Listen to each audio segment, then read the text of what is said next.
Bonjour la famille, c'est Flora. Bienvenue sur cette plateforme où mon but est d'aider les femmes tout particulièrement à vivre une vie saine où elles sont épanouies, une vie d'impact.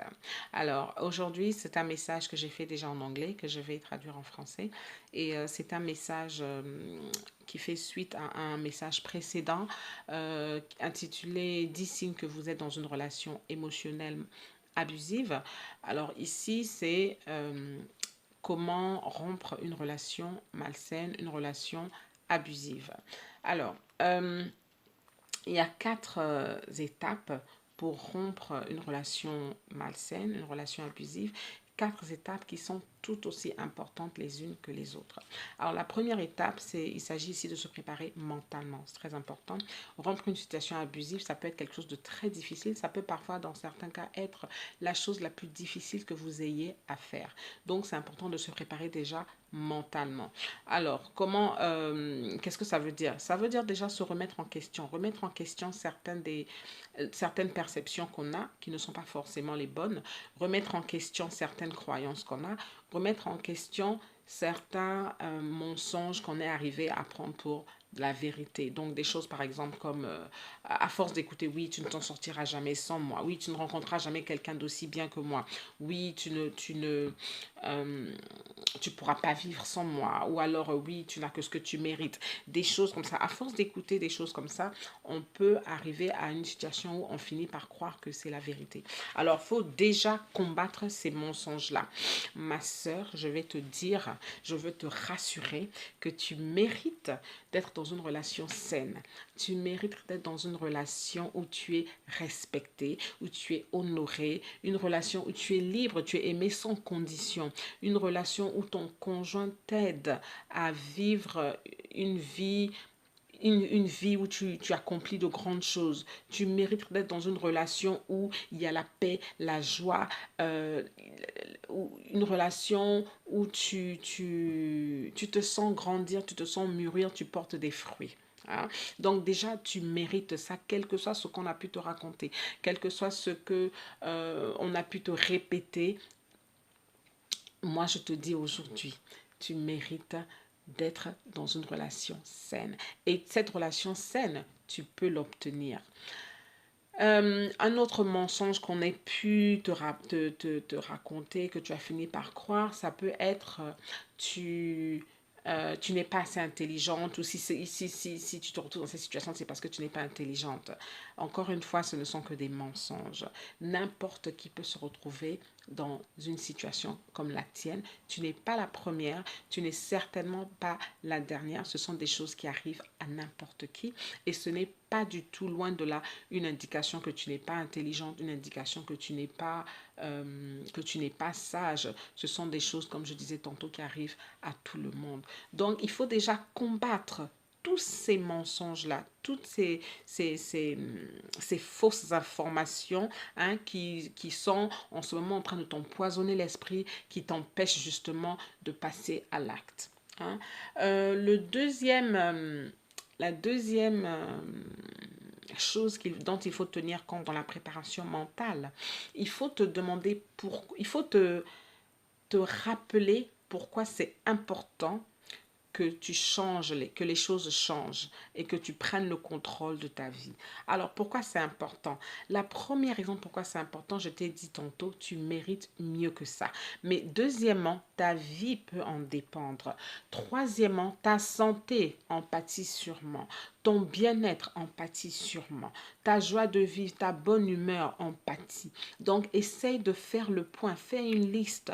Écris pourquoi c'est important que les choses changent pour toi. Pourquoi c'est important que ta vie change pour le meilleur. Hein?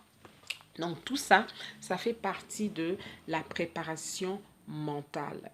Euh, donc fais tout ça jusqu'à ce que tu sois convaincu de la nécessité d'agir, jusqu'à ce que tu te rendes compte que c'est impératif que les choses changent.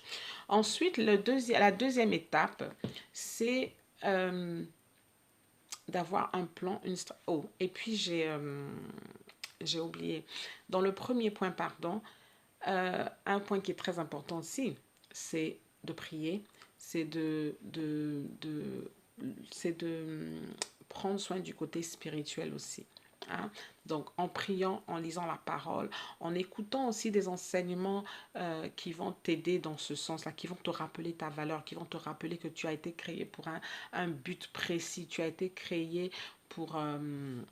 tu as été créé par quelqu'un qui t'aime, tu as été créé par un Dieu qui t'aime, tu as été créé par un Dieu qui tient à toi, qui a un bon plan pour toi, etc., etc. Très important. Alors, la deuxième étape, c'est de planifier une stratégie. À plusieurs reprises, les ruptures de ce genre-là échouent ou bien se passent mal par manque de stratégie, manque d'un plan bien précis. Je disais tantôt que ça peut s'avérer la chose la plus difficile que vous ayez jamais eu à faire. Donc c'est très important que vous ayez un plan, une stratégie bien claire. Qu'est-ce que j'entends par stratégie? Alors, il faut être clair sur la façon dont vous allez procéder. OK? Alors, qu'est-ce que vous allez faire? Comment vous allez rompre? Est-ce que vous allez le faire par écrit? Est-ce que vous allez le faire face à face? Est-ce que vous allez le faire par téléphone?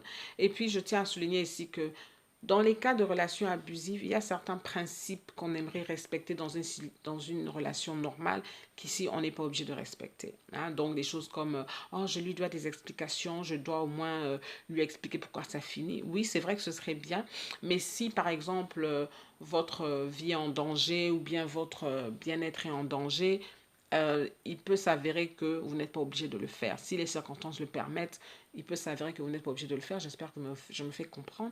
Si ce n'est pas clair, posez-moi des questions dans les commentaires et j'essaierai d'expliquer davantage, d'éclaircir. Donc, la stratégie. Comment vous allez vous y prendre? Est-ce que vous allez lui faire un courrier? Est-ce que vous allez l'appeler? Est-ce que vous allez le faire face à face? Et la stratégie, il n'y a que vous qui avez tous les éléments pour savoir, il n'y a que toi qui as tous les éléments pour savoir comment tu vas t'y prendre. Mais une fois de plus, si tu n'es pas sûr, si tu veux plus d'informations, contacte-moi, fais-moi savoir par inbox, par Facebook, par Instagram, sur mon site, etc. OK? Donc, comment tu vas t'y prendre? À quel moment tu vas le faire? Où est-ce que tu vas le faire?